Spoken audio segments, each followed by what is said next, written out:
Et good morning Angel, ravie de te retrouver aujourd'hui dans cette nouvelle vidéo. C'est encore une fois un retour de course, mais je sais que tu les adores. Mais là, un retour de course spécial épicerie exotique. Je suis une adepte de ce type d'épicerie depuis déjà plusieurs années.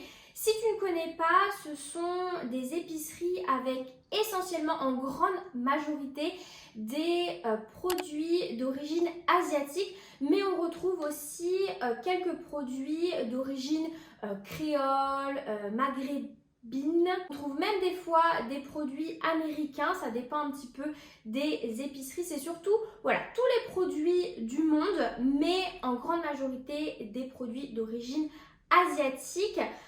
C'est vraiment génial comme type d'épicerie, c'est ouvert à tout le monde, ça permet de varier et de pimper son alimentation. Moi personnellement j'adore. Si vous êtes de la région rennaise, j'ai pour habitude d'aller à l'épicerie Piment Rouge. Il me semble qu'ils ont plusieurs épiceries. Mais là, j'avais envie de tester une autre épicerie et j'ai testé l'épicerie Belle Asie qui est à un peu plus d'une demi-heure à pied de chez moi. J'ai fait une demi-heure à pied, une demi-heure à pied, aller et retour. Après ma séance de sport, ne me parlez plus d'activité physique pour aujourd'hui. Surtout que je me suis un petit peu perdue entre temps. Donc la bonne demi-heure, c'est bien rallongé en 40-45 minutes. Mais en tout cas, je suis trop contente de mes achats et j'ai envie de partager tout ça avec toi. J'ai une petite précision à faire avant de commencer cette vidéo, avant de commencer ce retour de course.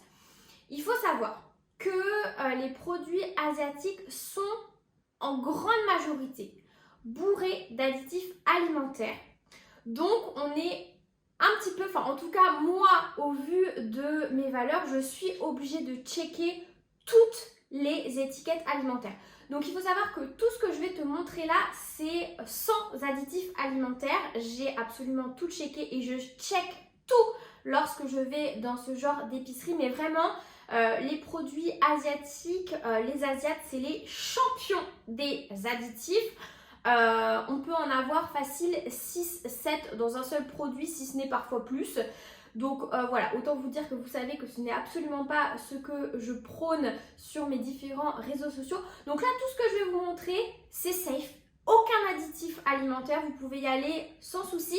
Mais si vous fréquentez ce type d'épicerie ou si vous avez envie d'essayer, pas de problème, allez-y. Au contraire, je vous recommande ce type d'épicerie. Mais par contre, pensez bien à checker les étiquettes alimentaires, sauf si vous vous en fichez des additifs. Mais voilà, au moins, vous êtes prévenus. Déjà, moi quand je vais dans ce genre d'épicerie, je fais la blinde d'épices parce que voilà, ça coûte très peu cher par rapport au commerce classique. C'est quand même des belles quantités, on est à chaque fois sur du 100 grammes. Ouais, sur du 100 grammes. Les prix varient bien sûr en fonction de chacune des épices, mais ça reste quand même pour la plupart du temps très abordable. Après, il y a des épices qui coûtent toujours plus ou moins cher. Donc là, j'ai refait la blinde. J'ai repris des épices à couscous, des épices à colombo. J'ai repris du piment fort concassé. J'ai pris du fenugrec. Je ne sais pas si ça se prononce comme ça. C'est une épice qu'on retrouve beaucoup dans les mélanges comme ça, dans les assortiments. Et je me suis dit voilà, que j'allais tester. J'ai également pris des graines de fenouil et des épices cuisine à l'indienne. Dans ce genre d'épices, il y a une chose que vous devez regarder, c'est la composition. Et vérifier à toujours bien checker qu'on ait le détail des ingrédients. Parce que dans pas mal d'épices, notamment dans le ras el hanout, on retrouve voilà, au début le détail des épices et après mélange d'autres épices, mais on ne sait pas trop ce que c'est. Et dans ce genre de produit, c'est un peu toute la mierdasse des épices qu'on fout là-dedans. Donc voilà, veillez à ce que vous ayez bien le détail de toutes les épices que contiennent, notamment voilà, les petits assortiments comme ça, épices à couscous, etc. Sauf si vous avez envie de voilà, manger des... On ne sait pas trop ce que c'est en fait, pour être honnête. Donc voilà, veillez à regarder ça. Sinon, j'ai repris de la sauce soja, j'ai repris de l'huile de sésame, les basiques de la cuisine asiatique. J'ai voulu tester ça. Alors, je ne connais absolument pas. En fait, j'ai été influencée par une influenceuse végane qui parlait de ce produit où vraiment la texture et le goût étaient bluffants. C'est du substitut de poulet et il y avait un petit peu à tout, il y avait canard, porc, etc. Moi j'ai voulu goûter poulet, c'est du gluten free, donc il ne faut pas en abuser parce que ça reste quand même free. Mais sinon la compo est top, blé, huile de soja, graines de soja, eau, sel, il y a un peu de sucre. Donc voilà, vraiment la compo est clean. J'ai très hâte de goûter parce que vraiment elle a dit que c'était incroyable et ça coûte très peu cher. Il me semble que la conserve était à 2 € et quelques, même pas 3 €. Et si vous êtes végétarien, vous savez que tout ce qui est substitut, ça coûte une blinde. Au niveau du taux de protéines, on est à 12 grammes de protéines pour 100 grammes. Ce qui est pas mal, c'est pas non plus exceptionnel, mais voilà, c'est pas mal et je me dis que des fois, pour certaines de mes recettes, c'est plus sympa de les faire avec des substituts, même si vous savez que voilà, je vous recommande pas d'en consommer au quotidien. Je vous en dirai des nouvelles, je pense, sur les réseaux Instagram de cette petite chose-là. J'ai également acheté de la sauce créoline. C'est une sauce qui ne se dit pas piquante. En fait, j'ai goûté la sauce créoline il y a des années, je pense quand j'étais adolescente ou jeune adulte. Et j'y ai pas goûté depuis. Donc écoutez, je vais retester. Dans mes souvenirs, j'aimais. Donc je pense que voilà, ça ne devrait pas... je devrais toujours apprécier ce produit. Mais dans mes souvenirs, c'était très bon. Donc voilà, je vais tester la sauce créoline. La marque Dame Besson. Vraiment, ils font des super sauces. C'est pas la première fois que j'achète leurs produits. Ça, c'est un produit que je connais très bien. C'est la pâte de curry rouge. Ça, clairement, je m'en sers pour tout. Vraiment pour tout. Moi, je suis une grosse adepte de curry. Le curry, j'en mets partout. Là, c'est vraiment sous forme de pâte. Donc, ça va pas être le curry en poudre que vous connaissez. C'est vraiment une pâte en fait de curry. Et voilà, c'est délicieux pour tout ce qui va être curry, les mijotés, les soupes asiatiques, etc.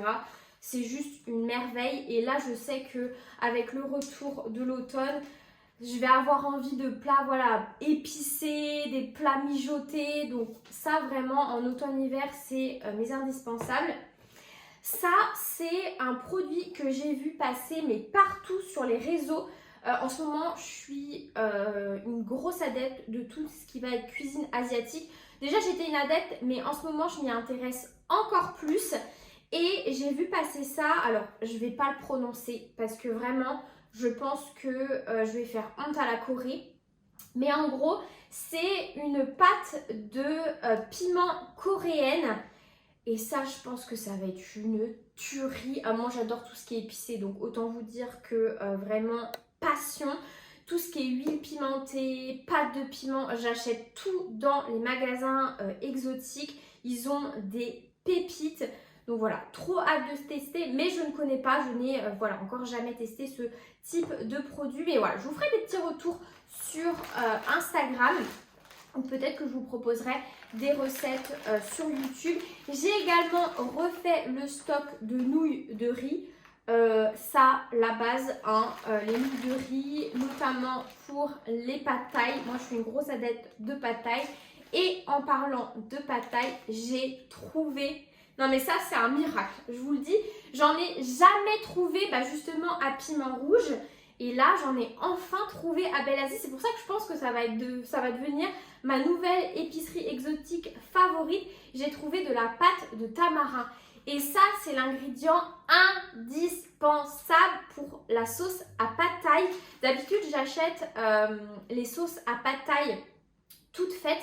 Mais on va pas se mentir, les compos sont pour la plupart pas ouf. En tout cas, j'ai pas réussi à trouver de la sauce à pad thaï avec une bonne compo.